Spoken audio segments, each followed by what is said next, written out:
सिद्धि गांव, जहां उस साल ठंड ने मानो कसम खा ली थी कि वह गरीबों की हड्डियों तक को जमा देगी। कोहरा इतना घना था कि सूरज की किरणें भी धरती तक पहुंचने के लिए संघर्ष कर रही थीं।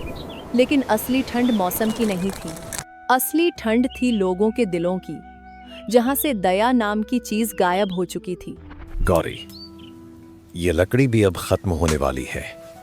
लगता है आज की रात ये ठंड हमें निगल ही जाएगी। गौरी, हौसला रखिए, जब तक हमारे पास ईमानदारी की गर्माहट है, मौसम हमारा कुछ नहीं बिगाड़ सकता। बाहर इतनी ठंड थी और तभी सेठ धनराज वहां पर जाते हैं और चिल्लाते हुए कहते हैं, सैम, बाहर निकल, बहुत हो गया तेरा नाटक। मेरे पैसे कहाँ हैं? सेठ जी, राम राम। पर मैंने तो कल ही अपना पूरा हिसाब चुकता कर दिया था। खेत की फसल बेचकर आपकी पाई चुका दी है। हिसाब? अरे वो तो मूल रकम थी। देरी की वजह से जो ब्याज बढ़ा वो कौन देगा? अब तुझे पुरानी रकम का 5 गुना ब्याज देना होगा। 5 गुना? सेठ जी, यह तो अन्याय है। गरीब को इतना मत निचोड़िए कि उसमें खून ही ना बचे। जुबान लड़ाता है। कल शाम तक पैसे नहीं मिले तो इस टूटी झोपड़ी को भी नीलाम कर दूंगा और तेरी बैलगाड़ी भी ले जाऊंगा। याद रखना, धनराज से पंगा लेना मतलब मौत को दावत देना। गरीब की बेबसी का तमाशा दुनिया रोज देखती है। सैम और गौरी के पास अब केवल आंसू बचे थे। उन्हें नहीं पता था कि उनकी किस्मत एक भयानक मोड़ लेने वाली है। कुछ दिन बीत जाते हैं।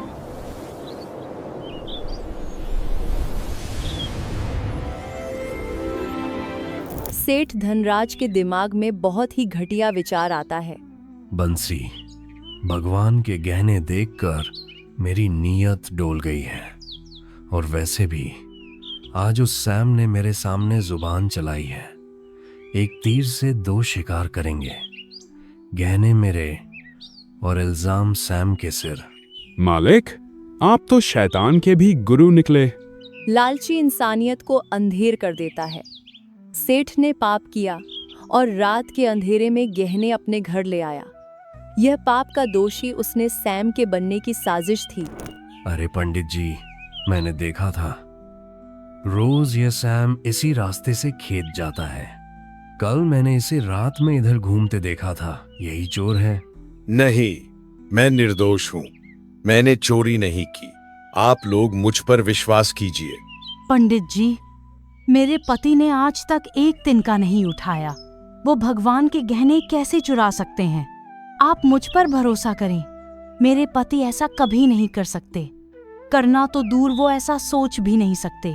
जब समाज का न्याय सो जाता है, जब सच को अनदेखा कर दिया जाता है, तब कुदरत चुपचाप अपना न्याय लिखती है।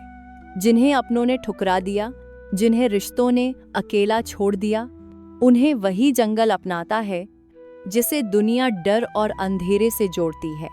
जहां समाज असफल होता है, वहीं कुदरत साबित कर देती है न्याय जिंदा है, बस उसका तरीका अलग है। उस रात में सेठ धनराज अपने नौकर के साथ उन गहनों को शहर में जाकर बेचने की योजना बना रहा है। जल्दी कर बंसी, पुलिस की भनक लगने से पहले इन गहनों को शहर जाकर बेचना होगा। गांव में रखना खतरे से खाली नहीं है। मालिक, ठंड बहुत है और कोहरा बहुत घना है, कुछ दिखाई नहीं दे रहा बाहर। चलो अब नहीं, सुबह हो जाएगी और हम पकड़े जाएंगे। मूर्ख।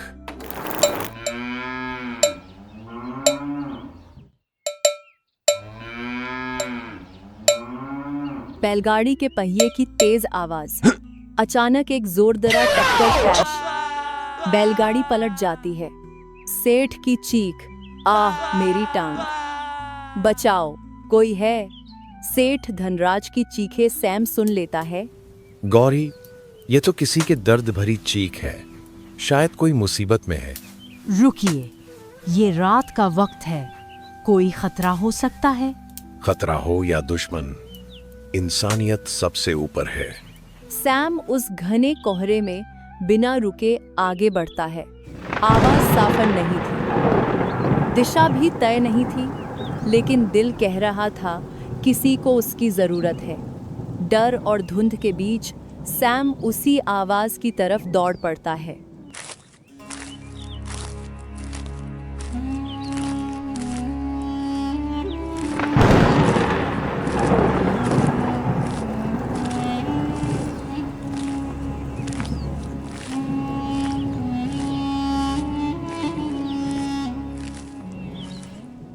सैम मौके पर पहुंचता है, देखता है कि बैलगाड़ी पलटी हुई है और सेठ धनराज उसके नीचे दबा हुआ है। सैम ये नहीं देखता कि वह कौन है, वह बस मदद करने लगता है। हिम्मत रखिए भाई साहब, मैं आपको निकालता हूँ। सैम पूरी ताकत लगाकर बैलगाड़ी को उठाता है और सेठ को बाहर खींचता है। मुझे माफ कर दो, लालच ने मुझे अंधा कर दिया था। सैम, मैंने तुम्हें बर्बाद करने की कोशिश की, फिर भी तुमने मेरी जान बचाई। तुम इंसान नहीं, देवता हो। सैम, हमें माफ कर दो बेटा। हमने देख लिया ये सेठ धनराज ने ही गहने चुराया था और तुमको फांसा रहा था, और तुमने फिर भी मदद की। वाह बेटा। उस रात ठंड बहुत थी, लेकिन सैम की अच्छाई ने सबकी रूह को गर्माहट दी। झूठ के पैर नहीं होते, वह गिर ही जाता है, लेकिन सच सूर्य की तरह होता है, जो घने कोहरे को चीरकर भी बाहर आ ही जाता है। ठंड सिर्फ मौसम नहीं होती, कई बार वह इंसानियत की परीक्षा बन जाती है। आज की यह कहानी हमें याद दिलाती है कि सबसे ज्यादा सर्दी मौसम में नहीं, बल्कि बेपरवाह दिलों में होती है। अगर यह कहानी आपके दिल को छू गई हो, अगर इसने आपको कुछ सोचने पर मजबूर किया हो, तो कृपया इस वीडियो को लाइक ज़रूर करें। ऐसी ही दिल को छू लेने वाली नैतिक कार्टून कहानियों के लिए ली टॉक्स कार्टून टीवी को सब्सक्राइब करें और बेल आइकन दबाना न भूलें। कमेंट में ज़रूर बताइए आपने इस कहानी से क्या सीखा। फिर मिलेंगे अगली कहानी में एक नए संदेश और एक नए सच के साथ। लेटॉक्स कार्टून टीवी, कहानियाँ जो इंसानियत जगाएं।